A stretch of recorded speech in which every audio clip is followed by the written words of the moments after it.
kegiatan pengabdian tim PIKAT UPN Veteran Jawa Timur.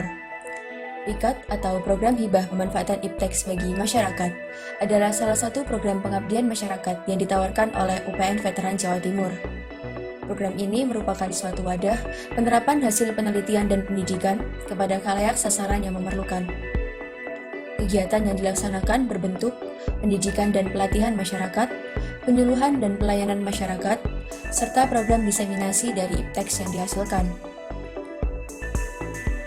Tidak bisa dipungkiri, dalam kondisi pandemi COVID-19 yang tak kunjung usai ini, menyebabkan pelaku usaha menghadapi berbagai tantangan yang memaksa mereka untuk memilih, beradaptasi dengan keadaan, atau menyerah dan mundur dari persaingan. Hal ini tentu sangat mempengaruhi banyak pelaku usaha, terutama pelaku usaha kecil dan menengah. Sangat penting bagi mereka untuk tahu dan mampu memanfaatkan segala peluang yang ada agar usaha tetap bisa berjalan. Salah satu langkah yang bisa mereka gunakan adalah dengan memanfaatkan media digital. Sayangnya, kami melihat bahwa masih banyak dari pelaku UKM yang tidak memanfaatkan peluang tersebut karena kurangnya pengetahuan akan penggunaan teknologi sebagai sarana pemasaran secara digital. Untuk itu, program PIKAT hadir sebagai sarana untuk membantu masyarakat memecahkan masalah tersebut dengan melakukan transfer kepakaran dan keilmuan dalam bentuk jaringan kerjasama sinergis yang berorientasi pada kemandirian masyarakat. Program ini juga membantu dalam penyelesaian permasalahan nasional, yaitu kemiskinan dan kelestarian lingkungan. UKM yang menjadi sasaran dalam pengabdian masyarakat kali ini adalah kelompok UKM Kota Surabaya, yaitu KSM Sri Kandi Kreatif Kecamatan Pakal. Kegiatan ini diwujudkan dalam bentuk pemberian pelatihan dan pendampingan kepada UKM. Dengan harapan, mereka akan mampu untuk meningkatkan penjualan melalui sarana pemasaran digital. Selain itu, pelatihan pembuatan produk berfokus pada pemanfaatan potensi lokal yang menggunakan tumbuh-tumbuhan sebagai bahan untuk pewarna sehingga terciptalah produk dengan kualitas terbaik. Dengan begitu diharapkan, UKM yang tergabung dalam KSM Sri Kandi Kecamatan Pakal akan bisa menciptakan produk batik ekoprint dan shibori yang berkualitas tinggi dan tentunya akan dapat terus bertumbuh dan berkembang meskipun harus menghadapi tantangan yang ada di masa sulit seperti ini.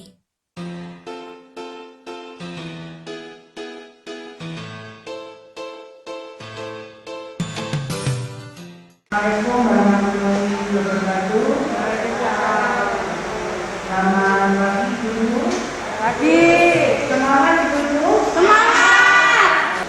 Kami dari tim pengabdian UPN Veteran Jawa Timur hari ini akan memberikan pelatihan dengan tema perayaan Federation menuju season berkelanjutan, pengenalan metode ramah lingkungan dan pemasaran digital pada KSM Sri Kandi Kreatif Kecamatan Pakal, Kota Surabaya. Perlu saya sampaikan bahwa kegiatan pengabdian masyarakat ini merupakan program juga yang diberikan oleh UPN yang ditujukan untuk membantu memajukan atau meningkatkan kesejahteraan masyarakat. Tujuannya supaya ada hubungan baik antara perguruan tinggi dengan masyarakat.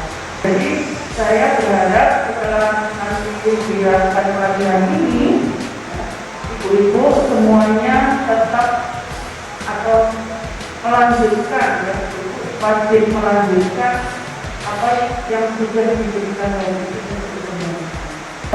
itu yang perlu saya sampaikan kepada ibu peserta pelatihan hari ini.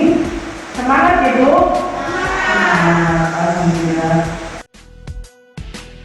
Kita akan mulai proses pembuatan batik ekoprint. Langkah pertama adalah menyiapkan alat dan bahan yang dibutuhkan. Berikut merupakan alat dan bahan yang diperlukan. Perlu diingat, sebelum melakukan pembatikan, kain harus dibersihkan dahulu.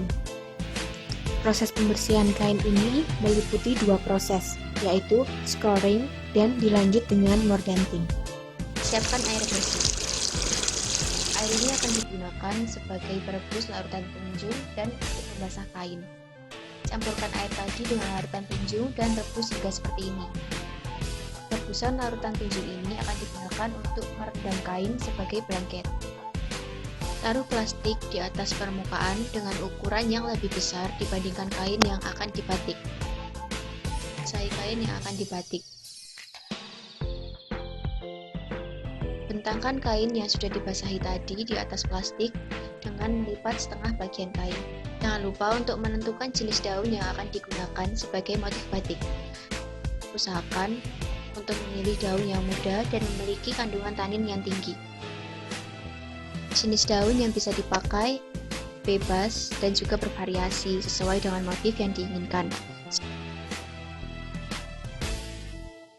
Ketika menyusun daun di atas kain, pastikan untuk meletakkan bagian yang mengandung tanin.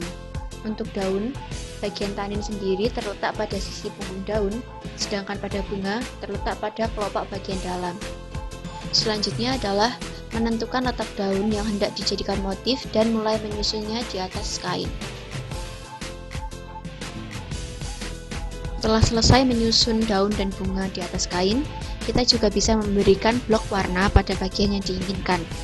Blok warna ini sendiri berasal dari kain yang telah direndam larutan mur dan in sebelumnya. Teknik ini disebut dengan blanket iron.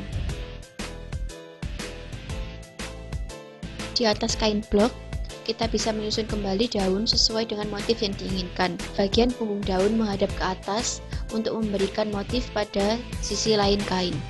Selanjutnya, tutup dengan sisa kain yang dilipat sebelumnya hingga menutup seluruh bagian. Lapisi kain dengan plastik yang digunakan sebagai alas sebelumnya sambil ditekan dan diratakan. Lipat sisi kanan dan kiri kain menjadi 3 lipatan. Kemudian gulung menggunakan selang sambil dipadatkan hingga semua bagian kain tergulung.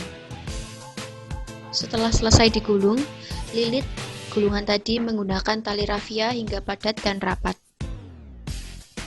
Selain tali rafia, kita juga bisa menggunakan selotip ataupun lakban sebagai opsi yang lainnya. Selanjutnya, siapkan kukusan dan panaskan. Setelah kukusan panas, masukkan gulungan tadi ke dalam kukusan. 1 hour later. Setelah 1 jam, gulungan kain tadi dapat diangkat dan siap untuk dibuka.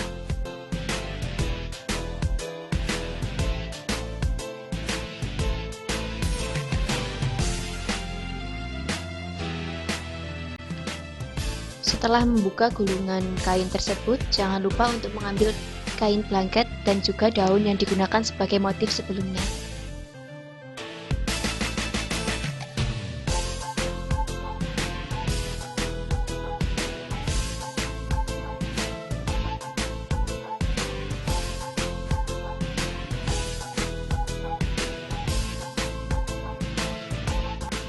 Untuk yang kedua, kita akan membuat batik shibori. Langkah pertama adalah menyiapkan kain yang hendak dibatik. Pastikan kain yang akan digunakan dalam keadaan kering dan juga bersih. Bentangkan kain, kemudian lipat setengah bagiannya. Usahakan agar lipatan rapi dan simetris.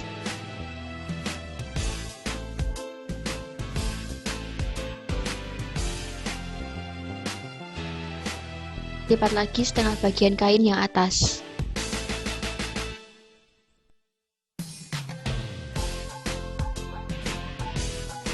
Balik kain, kemudian lipat lagi setengah bagian kain yang tersisa. Untuk batik shibori sendiri, memiliki banyak jenis lipatan. Untuk pelatihan kali ini, lipatan yang akan digunakan ada 2 jenis, yaitu lipatan sama kaki dan lipatan sama sisi.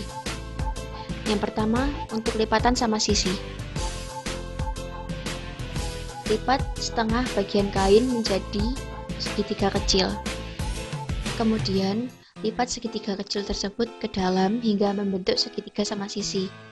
Ulangi lipatan hingga seluruh kain terlipat. Yang kedua yaitu lipatan sama kaki.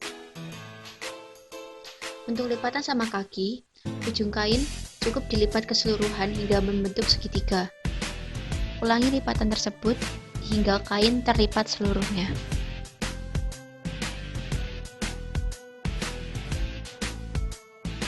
Kain selesai dilipat dan dirapikan, ikat dengan karet gelang sesuai dengan lipatan yang dibuat.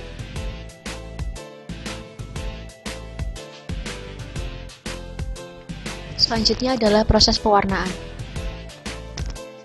Larutkan 200 ml water glass ke dalam 1 liter air. Perbandingannya dapat disesuaikan tergantung dengan kain yang akan diwarnai. Siapkan 3-4 wadah yang akan digunakan untuk menaruh beberapa macam pewarna.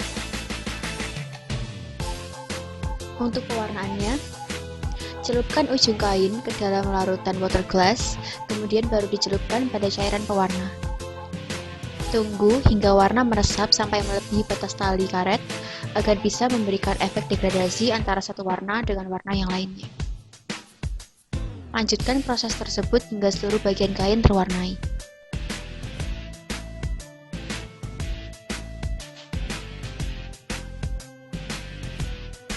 Setelah lipatan dibuka, usahakan untuk langsung diletakkan di permukaan yang rata untuk dikeringkan. Tujuannya adalah agar warna tidak tercampur antara satu dengan yang lainnya.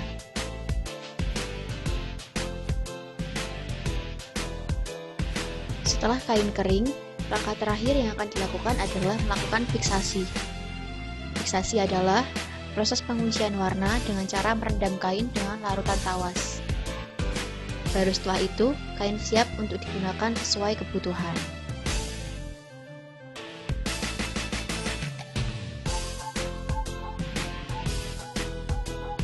Seperti inilah hasil dari batik shibori.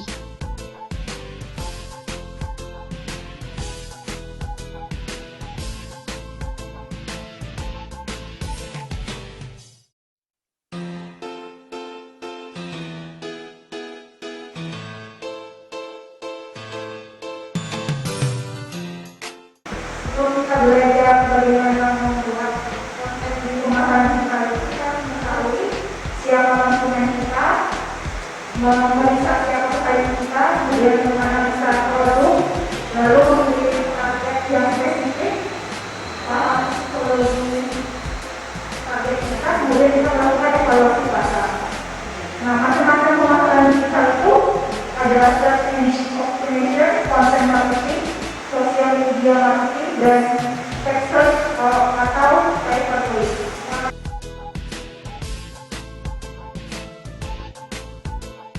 Yang pertama adalah tahapan memasang iklan melalui Facebook Ads. Langkah yang perlu dilakukan adalah masuk ke akun Facebook, kemudian pilih pengaturan. Apabila belum memiliki akun Facebook, dapat mendaftar dan membuat akun. Setelah sudah masuk di akun Facebook, langkah selanjutnya adalah pilih buat halaman Facebook terlebih dahulu, kemudian dilanjutkan buat iklan. Selanjutnya, melengkapi data-data terkait iklan yang hendak kita lakukan. Nah, iklan ini berdasarkan foto produk yang telah didesain untuk promosi. Kemudian, tentukan juga tujuan iklan. Berikutnya, menentukan anggaran iklan. Anggaran ini dapat disesuaikan tergantung jumlah jangkauan konsumen dan dana yang dimiliki. Semakin luas jangkauan konsumen, tentu saja dana yang dikeluarkan akan semakin besar. Selanjutnya adalah pilih metode pembayaran. Pada tahap ini, usahakan untuk mengisi dengan teliti, karena untuk meminimalisir terjadinya kesalahan dalam pengiklanan. Setelah semua tahap sudah dilakukan, maka Facebook Ads Anda sudah dapat digunakan. Dan orang-orang yang tidak berteman dengan Anda sudah dapat melihat iklan yang Anda iklankan di Facebook Ads. Yang kedua adalah tahapan memasang iklan melalui Google My Business. Langkah pertama yang dilakukan adalah search Google My Business melalui web atau Android. Aplikasi ini juga dapat di-download melalui Play Store. Langkah selanjutnya adalah membuat akun My Business. Kemudian, buat profil bisnis. Jangan lupa untuk isikan alamat juga. Karena Google My Business ini terhubung langsung dengan Google Maps, maka Anda harus menentukan titik poin pada Maps. Tentukan juga apakah akan melayani konsumen di luar lokasi bisnis atau tidak. Kemudian, menambahkan kontak WA bisnis atau nomor telepon yang dapat dihubungi. Hal ini bertujuan agar konsumen yang melihat iklan Anda di Google My Business dapat mendapatkan informasi lebih terkait produk yang Anda iklankan. Selanjutnya, lakukan verifikasi dengan email yang digunakan untuk mendaftar Google My Business. Berikutnya, lengkapi informasi-informasi lainnya seperti menambahkan rincian layanan bisnis, menentukan jam kerja, dan memberikan deskripsi bisnis Anda. Itu tadi adalah cara dalam membuat akun Google My Business. Setelah menyelesaikan pembuatan akun Google My Business, maka orang-orang akan dapat mengakses bisnis Anda melalui Google Maps atau aplikasi Google My Business. Selamat mencoba!